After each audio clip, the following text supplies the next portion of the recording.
Rupa-rupanya mudah sangat buat model 3D untuk kotak bunga ni. Jom saya tunjuk. Mula-mula buka perisian Freecad Ondsel di komputer anda. Kemudian, create file baru. Pergi ke bahagian task, klik create body. Kemudian, klik create sketch.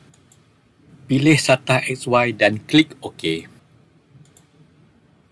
Pergi ke toolbar geometri, pilih center rectangle.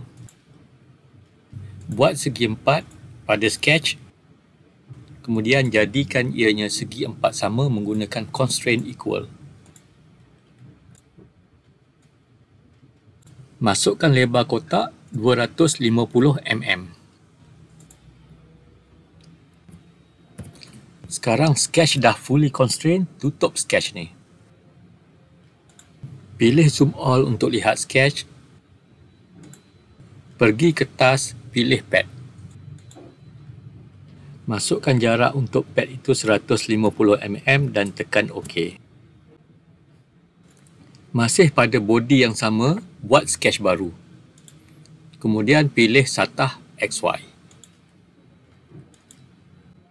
Klik pada external geometry dan pilih garisan ini.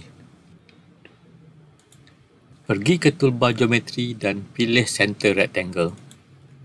Buat segi empat dan jadikan segi empat itu segi empat sama. Sekarang pilih titik ini dan titik ini dan berikan dimensi dia 21 mm.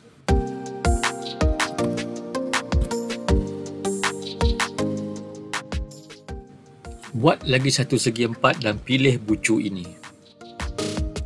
Sketch dah fully constrained, tutup sketch. Pilih pad dan masukkan jarak 43 mm. Okey, model 3D kita dah siap. Mudah kan?